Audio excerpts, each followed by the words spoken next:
The topic of my paper is women's empowerment in the nonprofit sector. Women are often limited in their role in public service.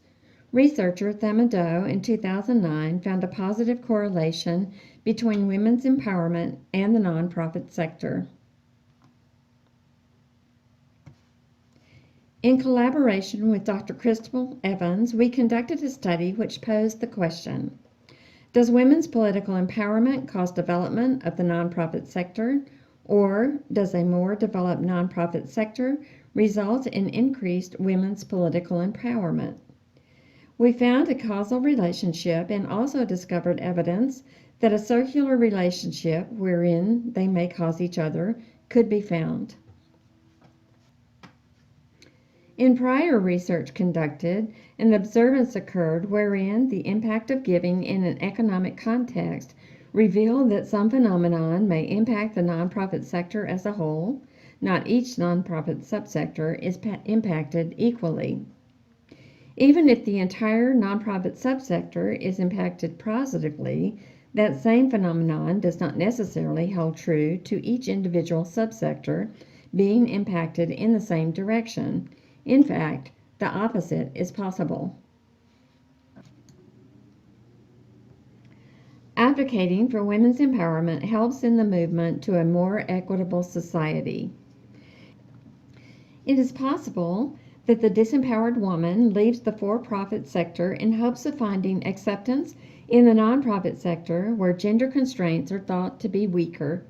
Women hold a high percentage of leadership positions in the nonprofit sector, although most large nonprofits are directed by men.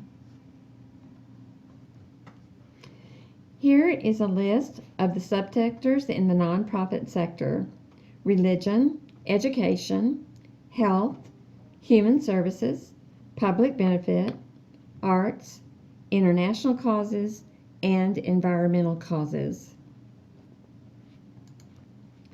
The subsectors I am going to address are more readily known as being helping professions, while they are also known as traditional women's causes.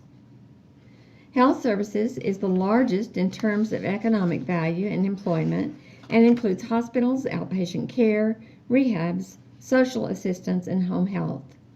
Public and social benefits subsector typically involves nonprofits operating for civil rights and liberties and community improvement and voter support.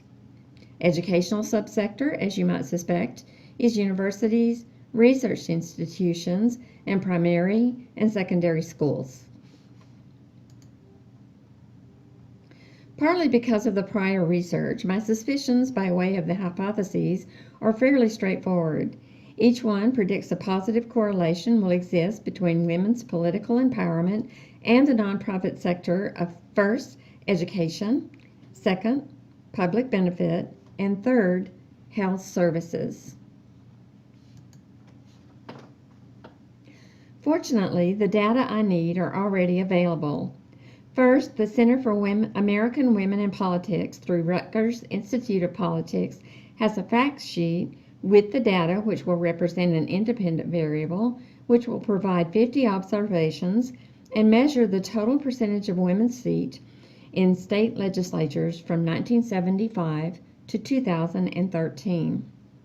For the second data set, a time series data set uses information from 1975, which is the earliest known reliable data, through 2013, which is the latest known dependable data.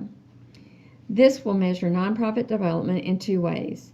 First, the political empowerment is measured by the total number of nonprofits per state, N equals 50, and then by the average revenue per state, N equals 50. This information comes from the National Center for Charitable Statistics. As I noted in the first slide, Thamado's 2009 study and the Evans and Mayo study are being expanded on by zooming in on the impact of nonprofit subsectors of health, education, and public benefit through research questions which address each hypothesis. One caveat is that empowerment can be difficult and complex to measure, and I understand I should be prepared for any surprise which might materialize. Women are known to legislate differently. A recent article in the New York Times says they tend to be more collaborative and bipartisan and are interested in policies to support family and social welfare. A different study in the American Journal of Political Science says their bills are more likely to benefit women, children, and issues such as education, health, and poverty. All of these are significantly weighted in the nonprofit sector.